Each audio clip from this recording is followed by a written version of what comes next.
আমাদের যেই সব ভাইরা গ্রেপ্তার হয়েছে 21 জন সাতগাঁও এবং পাঁচলাইশ থানার যে 21 জন সেনাকর্মী আমাদের সুন্নি ভাইরা যে গ্রেপ্তার হয়েছিল তাদের আজকে জামিন শুনানি ছিল। বিজ্ঞ আদালত আমাদের ভাইদেরকে দয়া করেছেন, তাদেরকে প্রত্যেককে পিয়ার পর্যন্ত জামিন দিয়েছেন। আজকে এই জামিন এই শুনানিতে বিজ্ঞ আদালতের শুনানিতে অংশগ্রহণ করেছেন আমাদের এই চট্টগ্রাম জেলা বার সমিতির সাবেক সভাপতি বিজ্ঞ সিনিয়র আইনজীবী অ্যাডভোকেট নাজিমউদ্দিন চৌধুরী। আমাদের মাঝে আরো এই শুনানিতে অংশগ্রহণ করেছেন বিজ্ঞ senior advocate Mosauddin Bakhtiar, Bangladesh lawyers ফ্রন্টের সম্মানিত আহ্বায়ক জনাব অ্যাডভোকেট আবু নাসের তালুকদার, মীর মোহাম্মদ সেলিম, অ্যাডভোকেট আকাশ সহ এখন অসংখ্য আইনজীবী অংশগ্রহণ করেছেন। বাংলা ইসলামী ফ্রন্টের কেন্দ্রীয় পরিষদের সম্মানিত মহাসচিব মহোদয়, প্রেসিডেন্ট মহোদয় সহ অনেকে উপস্থিত হয়েছেন। এখন আজকের এই শুনানি নিয়ে আপনাদের সম্মুখে সংক্ষেপে ব্রিফ করবেন বাংলাদেশ লয়ার্স ফ্রন্টের সম্মানিত আহ্বায়ক অ্যাডভোকেট আবু নাসের তালুকদার সাহেব। প্রিয় সাংবাদিক ভাইয়েরা এবং সুধীমণ্ডলী, আসসালামু আলাইকুম ওয়া রাহমাতুল্লাহ। আপনারা জানেন গত 5ই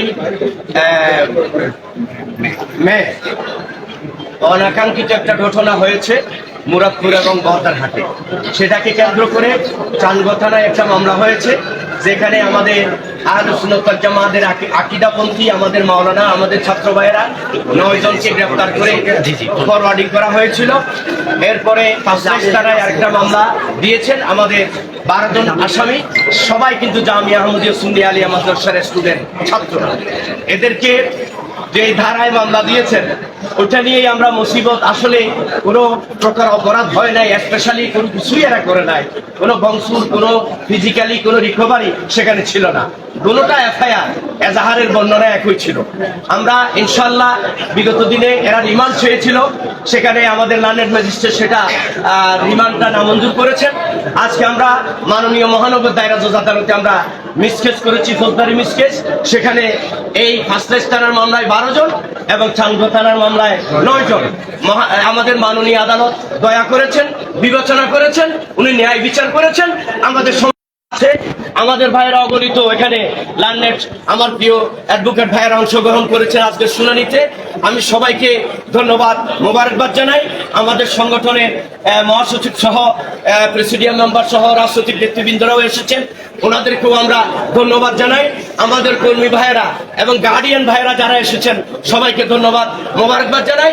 আপনারা দোয়া করবেন আমাদেরকে এবং আমাদের মাননীয় জজ সাহেবকেও দোয়া করবেন। আগামী দিন ইনশাল্লাহ অবশ্যই ন্যায় বিচার থেকে বঞ্চিত হব না ইনশাল্লাহ। আমরা আশা করি আগামী দিনে এই মামলা চলমান হয়ে আমরা ইনশাল্লাহ খালাস পাবো, খালাস পাবো। সবাইকে ধন্যবাদ বলবেন বিজ্ঞ সিনিয়র অ্যাডভোকেট মোসাউদ্দিন বখতিয়ার সাহেব। আসসালামু আলাইকুম। আপনারা এতক্ষণ শুনতে পেরেছেন, আসলে যে মামলা করা হয়েছে এটা একটা চক্রান্তমূলক এবং সাজানো মামলা। যেহেতু আমাদের আঙ্গুল পুলিশের দিকে, তাই পুলিশও আমাদেরকে ঠেকানোর জন্য এখানে এমন 2টি ধারা দিয়েছে যেন নিম্ন আদালত কোনোভাবে মামলাগুলো জামিন দিতে না পারে। যে ধারা দেওয়া হয়েছে সেই ধারার কোনো অভিযোগ সেখানে সুস্পষ্ট নাই, যেটা আমরা আজকে মহানগর দায়রা জজ আদালতে স্যারের সামনে আমরা সুন্দরভাবে উপস্থাপন করেছি। তিনি শুনে প্রথম একটা জামিন দিয়েছেন চান্দগাঁও থানার যারা আসামি তাদের, তারপরে একই সাথে পাঁচলাইশ থানায় যারা অ্যারেস্টেড আছে তাদের জন্য আমরা শুনানি করেছি, তাদেরকেও জামিন দিয়েছে আলহামদুলিল্লাহ। এখন একজনও আমাদের আর জেল হাজতে নাই। ইনশাল্লাহ এই মামলার সামনে কোনো সাক্ষী প্রমাণ দিয়ে এই মামলা আমাদের কোনো আসামিকে শাস্তিও দিতে পারবে না ইনশাল্লাহ। আমরা আমাদের সংশ্লিষ্ট আইনজীবী যারা ইমাম হত্যার বিচারের দাবির প্রেক্ষিতে যারা রাস্তায় নেমেছে তাদের প্রতি যারা সহানুভূতিশীল হয়ে আজকে শুনানিতে অংশগ্রহণ করেছে, নিয়মিত খবরাখবর রেখেছে, আমরা তাদের সবার কৃতজ্ঞতা প্রকাশ করছি। মাননীয় আদালতকে আমরা ধন্যবাদ জানাচ্ছি, বিশেষ করে অভিভাবক এবং ওই সমস্ত ছাত্ররা যারা এতদিন কষ্ট পেয়েছে, আমরা তাদের প্রতি সহানুভূতি জানাই। ধৈর্যের একটা যে সুফল আছে সেটা আজকে প্রমাণিত হয়েছে আলহামদুলিল্লাহ। আপনারা সবাই একটা অনুরোধ থাকবে, আপনারা সবাই শান্ত থাকবেন, উস্কানিমূলক কোনো কথা বলবেন না, কোনো স্লোগান দেবেন না ইনশাআল্লাহ। এখানে আইনগত বিজয় হয়েছে ইনশাআল্লাহ। মুসলিম সুন্নি জনতার পক্ষে আইনগত বিজয় হয়েছে ইনশাআল্লাহ। এভাবে মুসলিমদের পক্ষে সুন্নি জনতার আইনজীবীগণ ঐক্যবদ্ধ ভূমিকা পালন করবে ইনশাআল্লাহ। এখানে আহলে সুন্নাত ওয়াল জামাত এবং গৌসিয়া কমিটি বাংলাদেশ এবং বাংলাদেশ ওয়াইস ফ্রন্ট আমাদের সুন্নিয়তের এখানে 3টি সংগঠনের বিষয়তে আহলে সুন্নাত ওয়াল জামাতের অসংখ্য আইনজীবী, গৌসিয়া কমিটি বাংলাদেশের অসংখ্য আইনজীবী, বাংলাদেশ ওয়াইস ফ্রন্টের আইনজীবী কিন্তু বিনা ফিতে প্রত্যেক দিন আমাদের নিয়মিত অফিসিয়াল কার্যক্রম, কোর্টের কার্যক্রম বাদ দিয়ে আমরা লাগাতার দিনে রাতে এই কাজ করেছি। এর মধ্যে নিজের পকেটের টাকা খরচ করে আজকে বন্ধের কাজ অনেকের মামলা নেই, তবু এই মামলা শুনানি করার জন্য এসেছেন। আমরা গৌসিয়া কমিটি বাংলাদেশের আইনজীবীবৃন্দ, আহলে সুন্নাত ওয়াল জামাতের আইনজীবীবৃন্দ, বাংলাদেশ ওয়াইস ফ্রন্টের আইনজীবীবৃন্দ প্রত্যেকের যথাযথ কৃতজ্ঞতা জানাচ্ছি। এবং আপনাদেরকে এই বিষয়ে জানিয়ে দেওয়া হবে ইনশাআল্লাহ।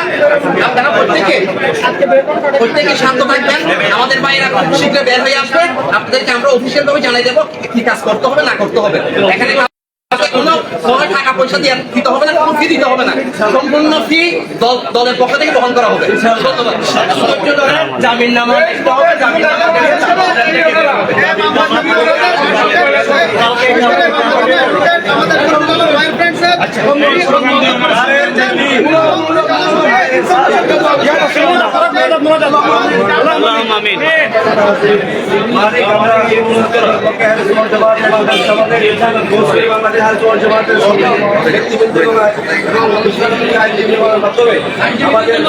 এবং আমাদের সুনিয়তের আমাদের যে সমস্ত আমাদের সেনানী ভাইয়েরা দীর্ঘদিন কারাগার আজকে আমাদের আইনজীবীদের মাধ্যমে ওনাদের প্রচেষ্টা মাত্র আজকে চালু হয়েছে।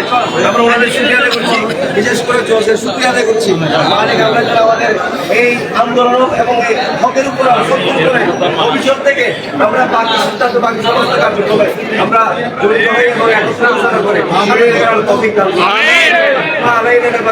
এই বিজয় মুসলিমদের পক্ষে আইনগত বিজয়।